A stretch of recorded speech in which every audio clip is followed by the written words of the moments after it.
नमस्कार, मी प्रतीक्षा, DNA मराठीमध्ये आपलं स्वागत. अहिल्यानगर जिल्हा प्राथमिक व माध्यमिक शिक्षक संघटनेच्या वतीने टीईटी सक्ती, जुनी पेन्शन, रिक्त पदभरती आणि दीर्घकालीन प्रलंबित मागण्यासंदर्भात जिल्हाधिकारी कार्यालयावर भव्य मोर्चा काढण्यात आला. शासनाने शिक्षकावर लादलेली टीईटी सक्ती रद्द करावी, प्रलंबित प्रश्नावर तत्काळ निर्णय घ्यावा या प्रमुख मागण्यांचे निवेदन जिल्हाधिकारी यांना देण्यात आले. यावेळी आमदार सत्यजित तांबे, शिक्षक नेते प्रवीण ठुबे, रावसाहेब रोहोखले, संजय कळमकर, आबासाहेब जगताप, संजय धामणे, भास्कर नरसाडे, अविनाश निंबोरे, सुनील पंडित, महेश हिंगे, दिनेश खोसे, शरद कोतकर, संतोष सरोदे, राम कदम, बाबासाहेब बोडके, रघुनाथ झावरे, अमित पन्हाळे, सीताराम सावंत, तौसिफ सय्यद, दत्ता जाधव, विजय महामनी, गणेश वाघ, बाळासाहेब रोकले, विजय देटे, अप्पासाहेब जगताप, जयश्री झरेकर, अप्पासाहेब शिंदे तसेच जिल्ह्यातील शिक्षक मोठ्या संख्येने उपस्थित होते. इथं मी भाषण पण ऐकलेले आहे आणि हा प्रश्न मला गेल्या अनेक दिवसांपासून माहिती पण आहे. सर्वप्रथम मी इथे हे जाहीर करतो की तुम्हाला पाठिंबा देण्यासाठी म्हणून खऱ्या अर्थाने आम्ही इथं आलेलो आहे. टीईटीचा प्रश्न असेल किंवा संच मान्यतेचा प्रश्न असेल आणि बाकी प्रश्न या निमित्ताने ज्यावेळेस एवढे शिक्षक एकत्र येतात तेव्हा बाकीच्याही सगळ्या प्रश्नांची चर्चा इथे निश्चित झालेली आहे. या सगळ्या प्रश्नांच्या बाबतीमध्ये मी व्यक्तिशः अत्यंत गंभीर आहे आणि आपल्यास आश्वासित करतो की सोमवारी चालू होणाऱ्या हिवाळी अधिवेशनामध्ये पहिल्याच दिवशी आम्ही हा प्रश्न राज्य शासनाचं लक्ष वेधण्याचं काम या प्रश्नाकडे करू.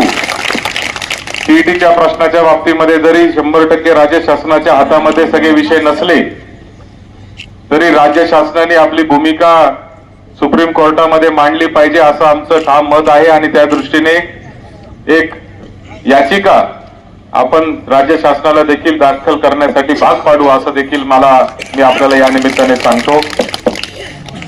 संच मान्यतेच्या बाबतीमध्ये देखील जे प्रश्न या ठिकाणी उपस्थित झालेत ते सगळ्या संघटनांचे निवेदनं माझ्याकडे वेळोवेळी आलेले आहेत आणि त्या निवेदनांवर लवकरच शिक्षण आयुक्त असेल, शिक्षण संचालक असेल आणि शिक्षण सचिव असेल यांच्या उपस्थितीमध्ये आपण एक बैठक या ठिकाणी सगळ्या संघटनांच्या प्रतिनिधींची लावून त्याची देखील चर्चा आपण करू हे देखील मी तुम्हाला या निमित्ताने सांगतो. खरं आहे की हा प्रश्न अत्यंत गंभीर आहे आणि जिल्हा प्रशासनाला, जिल्हा परिषदेच्या प्रशासनाला देखील मी व्यक्तिशः भास्कर पाटलांना आता फोन लावला होता, त्यांचा फोन लागला नाही, परंतु सीओ साहेबांशी पण बोलेल आणि राज्यातल्या सगळ्या जिल्ह्याच्या ठिकाणी हे आंदोलन चाललेलं आहे.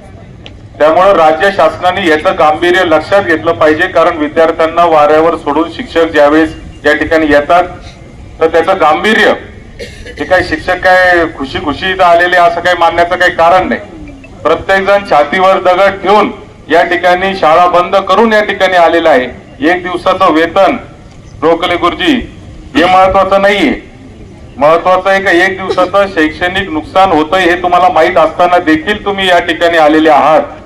हे भरून काढण्याची जबाबदारी तुम्ही घेणार, तो भाग नाहीये, तो मुद्दा नाहीये. परंतु शिक्षकाच्या मनाला किती वेदना होत असतील हे सगळं करताना याचं देखील भान राज्य शासनाने ठेवलं पाहिजे असं माझं ठाम मत आहे.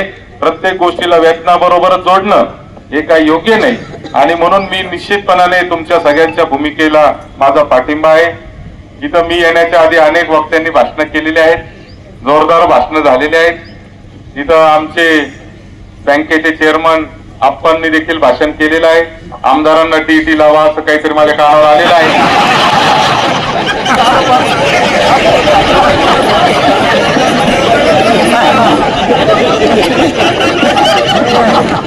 माझा या मागणीला 100% पाठिंबा आहे, कारण माझ्या बुद्धिमत्तेवर विश्वास आहे. पण बाकीचे तुमचे मित्र पास होतील का नाही याची काळजी तुम्हाला घ्यावी लागेल. आणि ज्यांनी आमदारांची टीईटी झाली पाहिजे त्यांना प्रमोशन म्हणजे काय, मंत्री होताना परीक्षा द्यायला काय हरकत नाही. तुम्हाला मंत्री करत असतील तर परीक्षा द्यायची माझी तयारी आहे.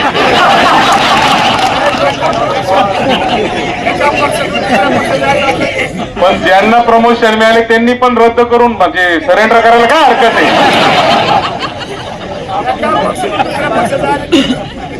एका पक्षातून दुसऱ्या पक्षात याला प्रमोशन म्हणत नाही. प्रमोशन म्हणजे आमदाराचा मंत्री, मंत्र्याचा मुख्यमंत्री, त्याला प्रमोशन म्हणतात. याच्या वेळेस आम्ही सुट्टी काढून अभ्यास करायची तयारी आहे.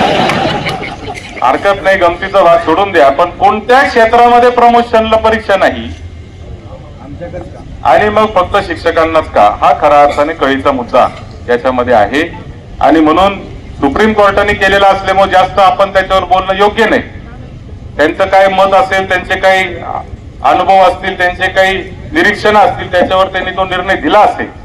मात्र याला 100% आपण पूर्ण ताकदीने विरोध करू, हे देखील मला आपल्याला या निमित्ताने विनम्रपणे सांगायचं आहे. बाकीचेही प्रश्न तुमचे जे आहेत त्याच्यासाठी वेळोवेळी आम्ही तुमच्या पाठीपणाने उभे आहोत आणि इथून पुढच्या काळात देखील आम्ही उभेच राहणार आहे. कानात माझ्या पेन्शनचं सांगतायत, पेन्शनचा प्रश्न आहे, संच मान्यतेचा प्रश्न आहे, तुमच्या अशैक्षणिक कामाचं आहे, तुमच्या नाही त्या अहो नाही हो, तिथं राहावं लागतं, मुख्यालय, हा मुख्यालयाचं आहे. सगळे प्रश्न पाहत आणि मी तुमच्या सोबत आहे, 100% तुमच्या सोबत आहे. माध्यमिक शिक्षकांना तरी शिक्षक आमदार आहे, पण प्राथमिक साठी मीच आहे. सत्यजित दादा आप आगे बढ़ो. त्यामुळं तुम्ही चिंता करू नका. तुमच्या सगळ्या प्रश्नांसाठी झटण्यासाठी लढण्यासाठी मी सक्षम आहे. आंदोलनातून तयार झालेला मी कार्यकर्ता आहे. केसेस माझ्यावर कितीतरी, फार आझाद मैदान असेल किंवा दिल्लीच्या जंतर मंतरवर पण माझ्यावर केसेस आहेत. त्याच्यामुळे मी काही त्याला घाबरत नाही. प्रत्येक आंदोलनात तुमच्या सहभागी राहणार आणि खांद्याला खांदा लावून हे आंदोलन, आज तर लय शांततेत चाललंय आंदोलन सगळं. आजचा प्रश्न एकदम निवांत चाललेला आहे, चर्चा निवांत चाललेली आहे. परंतु येणाऱ्या काळामध्ये तीव्र आंदोलन, शासनाच्या विरोधात ज्या पद्धतीचं धोरण, आणि कोणत्याही पक्षाचं सरकार असो, तुम्हाला सांगतो शिक्षणाच्या बाबतीमध्ये सगळे सरकार उदासीन आहेत आणि हे माझं या ठिकाणी ठाम मत आहे.